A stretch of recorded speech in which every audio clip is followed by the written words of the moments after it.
All right, we're back. It's been a minute.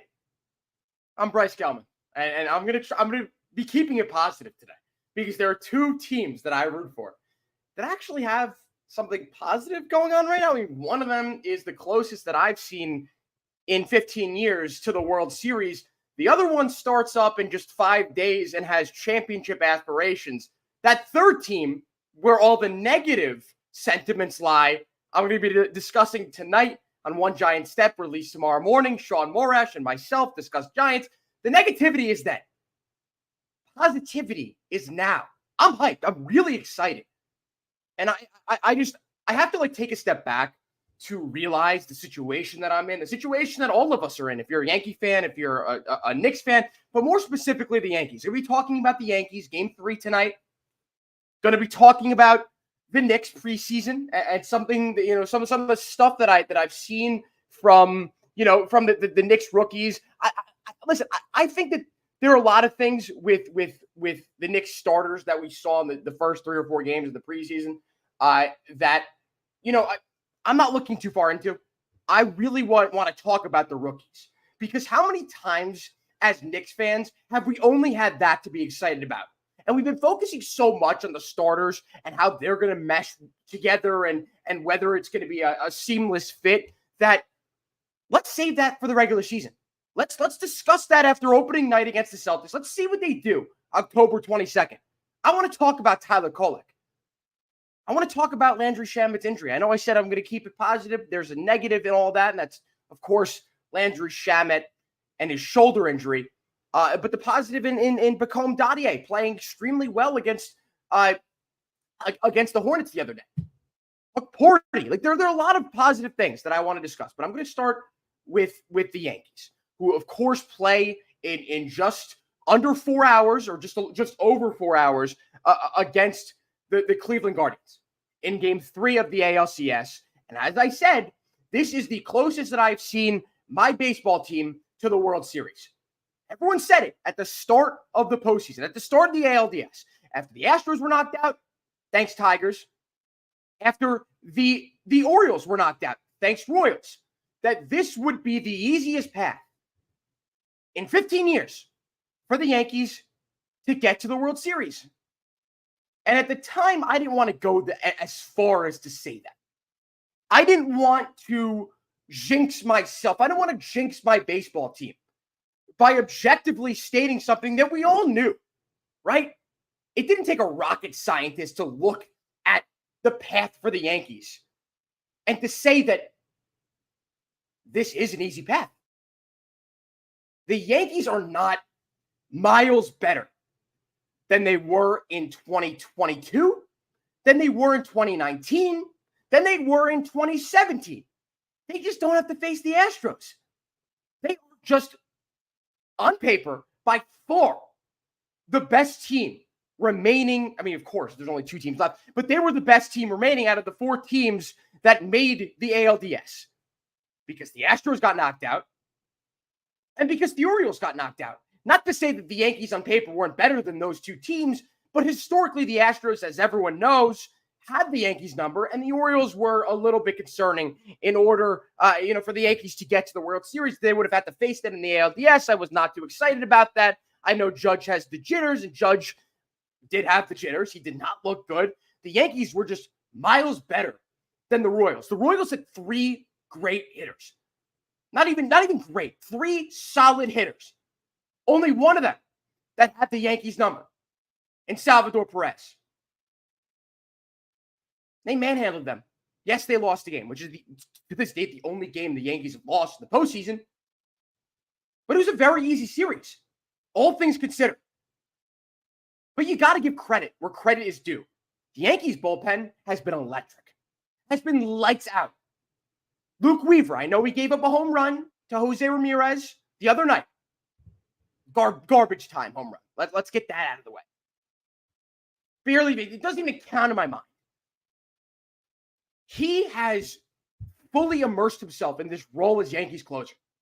He has risen to the occasion, and he is now, when you look at it, the second best closer.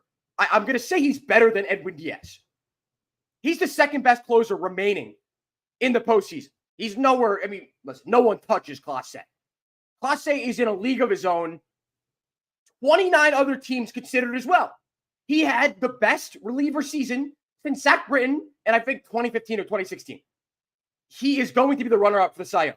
That's how good Emmanuel Clase is. The fact that the Yankees, little sidebar here, the fact that the Yankees haven't seen him, what more could you ask for this team?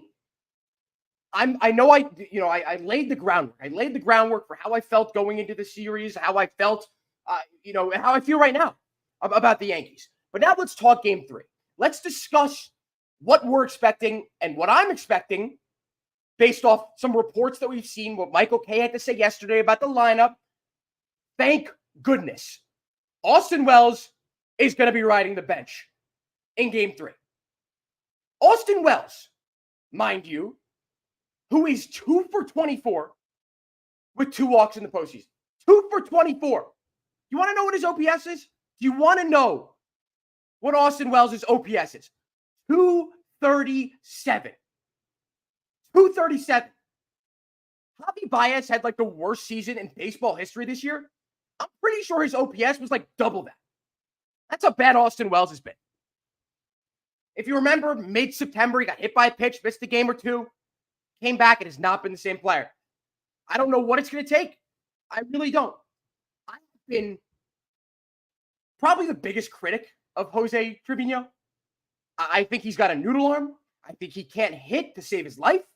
He's a good framer. He can block stuff behind the plate. Austin Wells is shown to be very adept at that. He has really become a solid defensive catcher. Austin Wells, that is. A good framer as well. Jose Trevino sees Matthew Boyd pretty well. When you look at the stats, he's got 5 plate appearances against Matthew Boyd. I know not a major sample size. There isn't really a huge sample size for the rest of the Yankees as well. But in 5 plate appearances against Matthew Boyd, Trevino has 3 walks and a hit and an RBI. So, again, small sample size. I like that better. I like the righty on lefty. So, Austin Wells, hopefully, and according to Michael Kay, it's likely that he'll be riding the bench today, in 4 hours. Now, the other story, Giancarlo Stanton being the 5th hitter in the lineup, has made me absolutely infuriated with how well he is seeing the ball. Lefties, righties, doesn't matter. Of course, he hits lefties better. Of course he does. I understand that. Aaron Judge is still hitting 3rd against righties, lefties. Juan Soto is still hitting 2nd against lefties. It makes the most sense to have your hottest hitter in the lineup batting 4th. It's unfortunate that it has taken 6 games to get to this point, but we're here. And Aaron Boone has finally ceded to the idea that this makes the most sense. I understand the logic in taking a step back and be like, okay, let's keep it the same way it is. If it ain't broke, don't fix it. The problem was, guys, it was broke. Austin Wells was getting way too many at-bats. Way too many at-bats.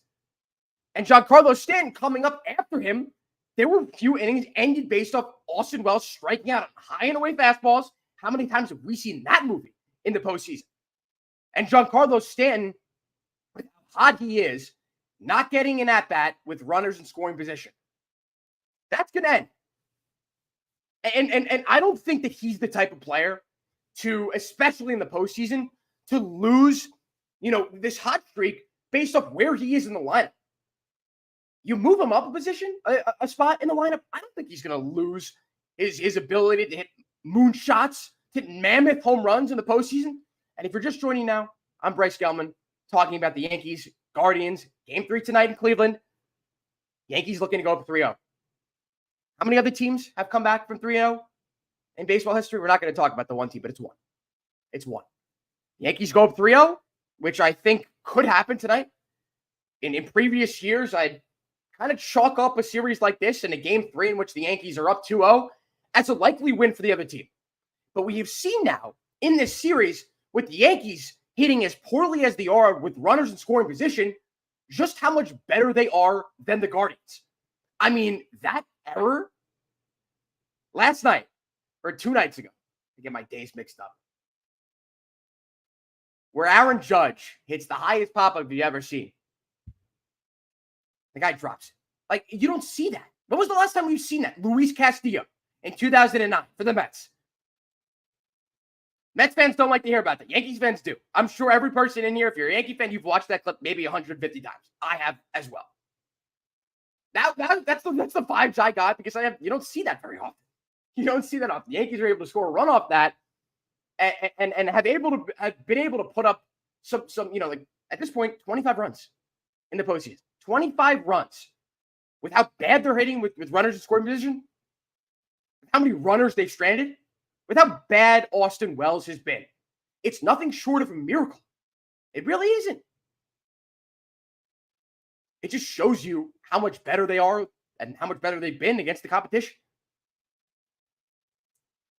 I like the Yankees' chances tonight, not because of what I've seen from the Yankees, but because what we haven't seen from the Guardians. They have not done a solid job hitting against this Yankees pitching. Clarke Schmidt, Game 3. How you feeling? I'd love to know. I'd love to know how you're feeling about Clarke Schmidt on the mound for the Yankees against Matthew Boyd tonight or today, just under 4 hours now in Game 3. Clarke Schmidt, who, listen, I mean, what more could you ask for from Clarke Schmidt? I like Clarke Schmidt a lot. I do. I think he's the right move. I know a lot of people out there. Really wanted to see Luis Gil, and after how good Luis Gil has been, I'm kind of frustrated that. I know it really has nothing to do with what's going on, but like to not even utilize him whatsoever, even in these games in which the Yankees are up multiple runs late on in the innings. I understand you want to win these games, and winning these games is more important than getting one of your players, a chance to pitch when otherwise he wouldn't. But what we've seen from Luis Gil with his stuff is second to none.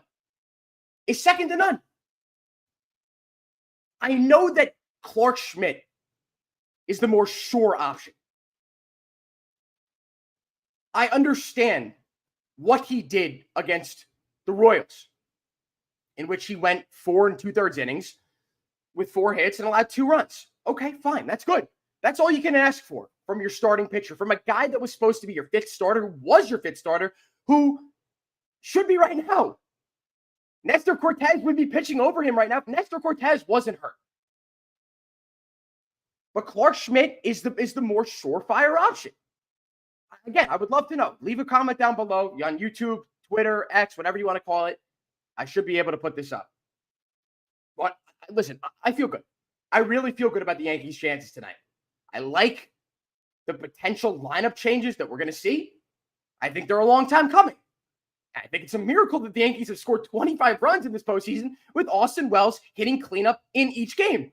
It's a miracle. It really is.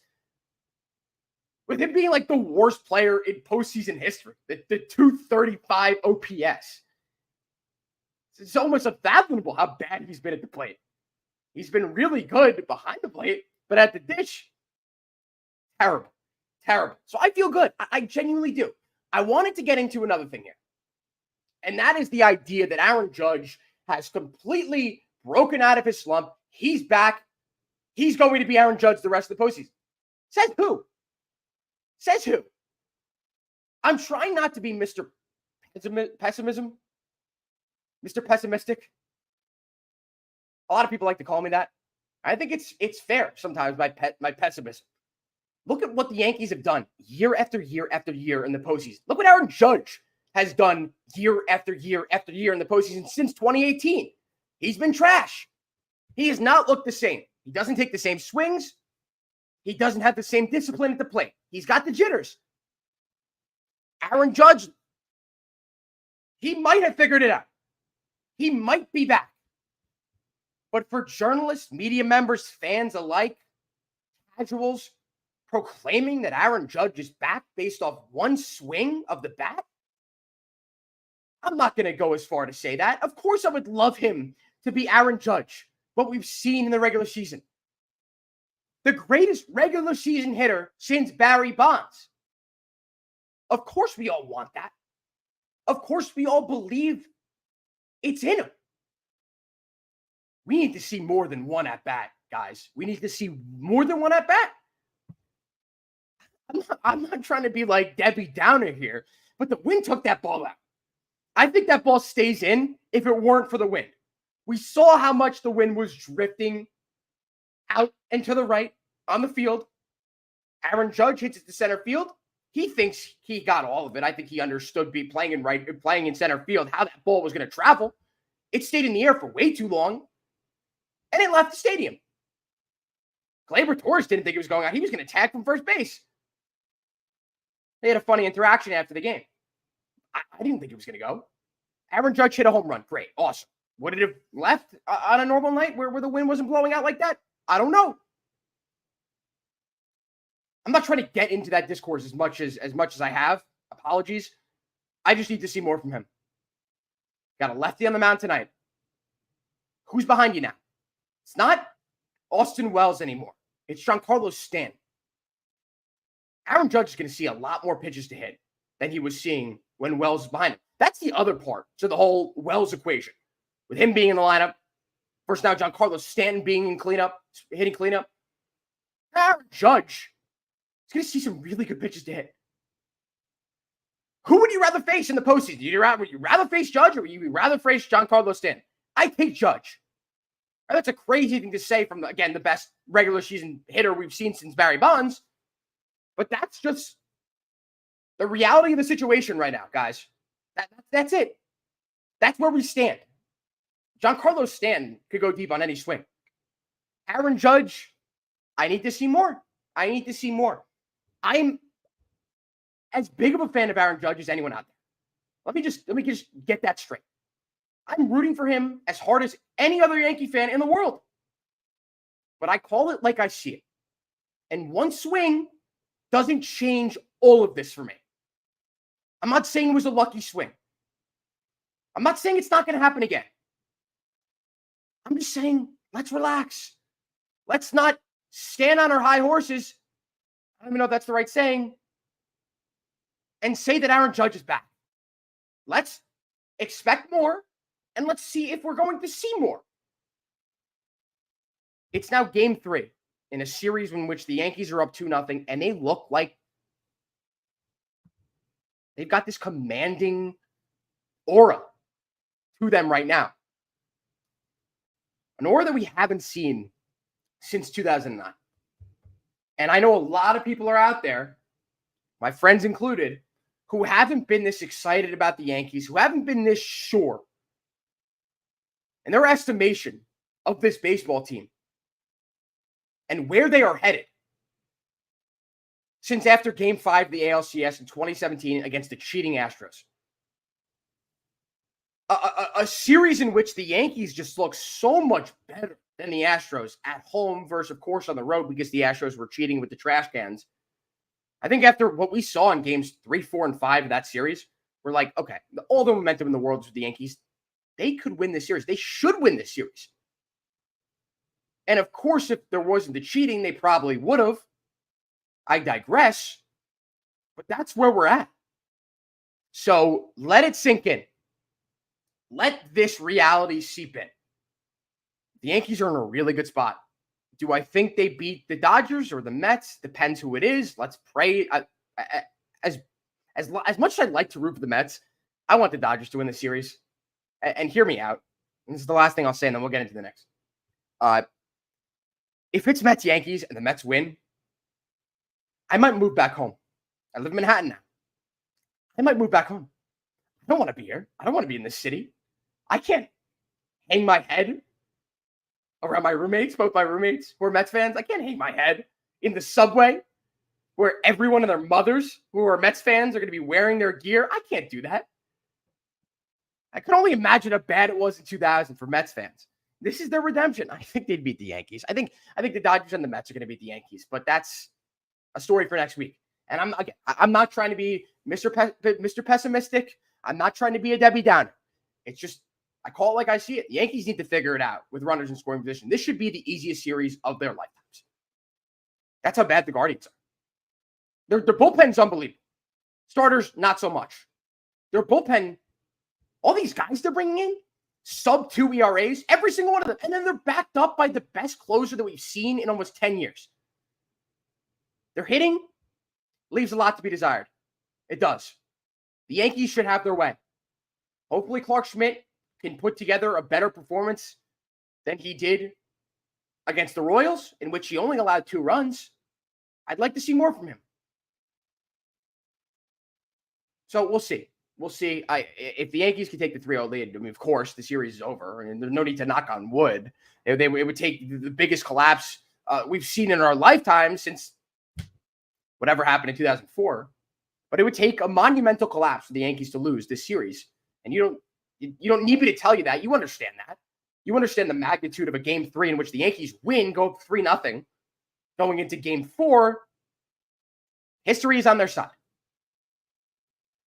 And if you watch the games, what we're seeing also helps the Yankees' cause. The Guardians are not a good baseball team. Give them credit. They've gotten to this point. This series is not over. Guardians win tonight. They're completely back in it. But from what we've seen, I know I promised talking about the Knicks, but this is massive. And I kind of feel, if you're looking for Knicks content, just wait. October 22nd, Celtics, Knicks. Trust me, I will bring the content. I will bring the content. It's been hard to focus on Knicks preseason with the Yankees going on. And with the Giants.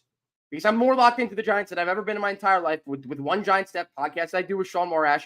Out tomorrow morning. It's going to be a negative, very frustrating podcast. Going to be talking about Saquon's return, blah, blah, blah. You know.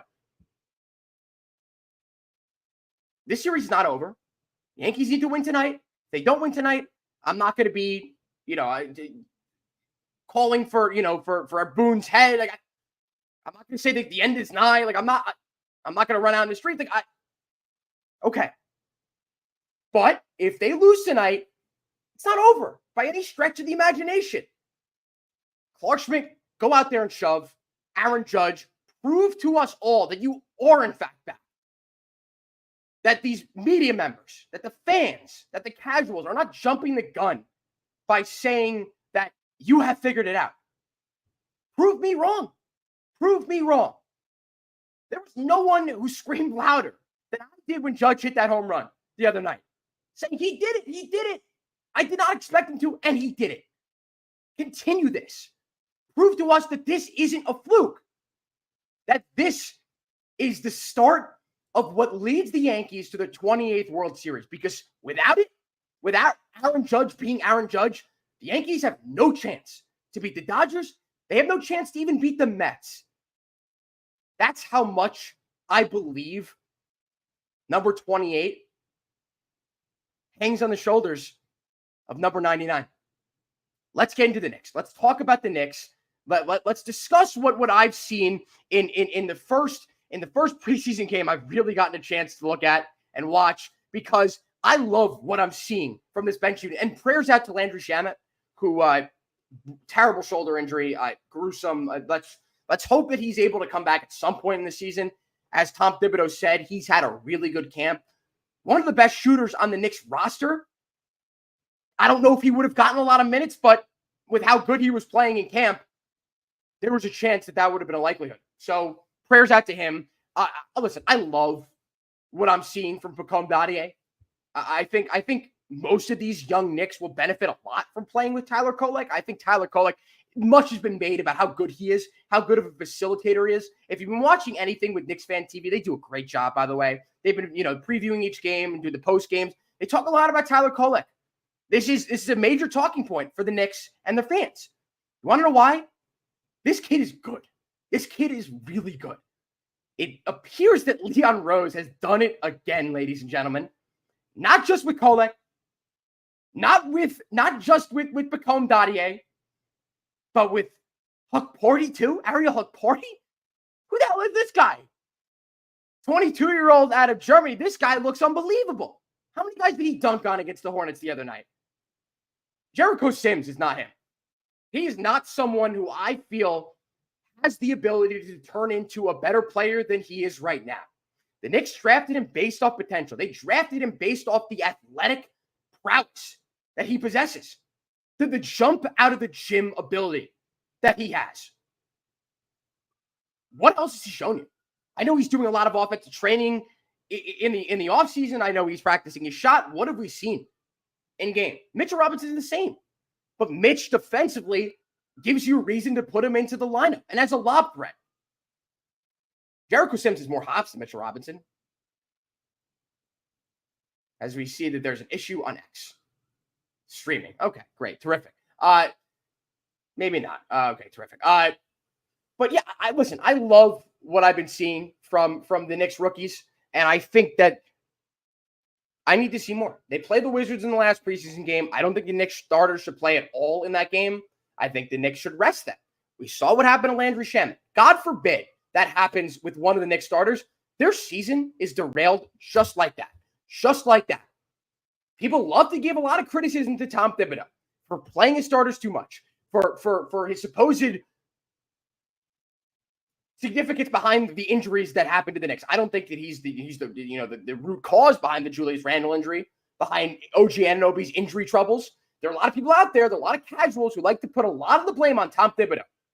The Derrick Rose injury. How much have we seen? I do think Tom Thibodeau plays his starters a little bit too much, but I don't think that that's the reason why these guys get injured. I really don't. And I've been critical of him about that in the past, and I've definitely changed pace on that.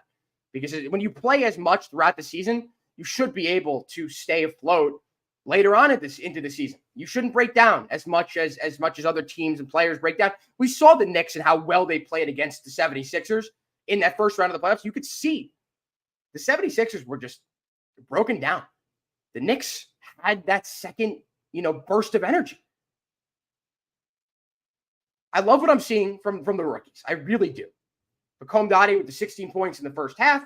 It seemed like listen, as I said, everyone's going to benefit from being on the floor with Tyler Kolek. I'd love to see him get more minutes over campaign. I like the rotation with Kolek and Deuce McBride. Deuce is not a facilitator. He can facilitate. He's a better guard off the ball. And next to Tyler Kolek, man, I think he's going to be able to unlock the potential of a lot of these guys in the Knicks.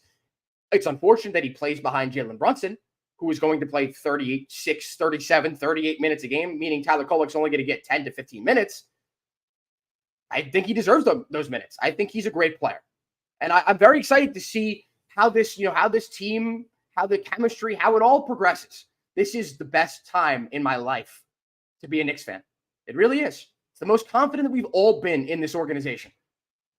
Let's see it actually translate. Let's see this team show and prove why they are the best team in the Eastern Conference. Let's see the starting lineup mesh as well as we think it could mesh. And let's see that this Karl-Anthony Towns trade doesn't come back to bite them in the ass, trading away Dante DiVincenzo. Let's see it not come back to bite them in the ass. All right, let's go Yankees. Let's go Knicks. One giant step tomorrow morning out with Sean Morash and myself. Could be very negative. Could have talked about Saquon. Could have talked about Andrew Thomas. So frustrating, but trying to keep it positive for now. Let's go Yankees. Let's go Knicks. I will talk to you all tomorrow.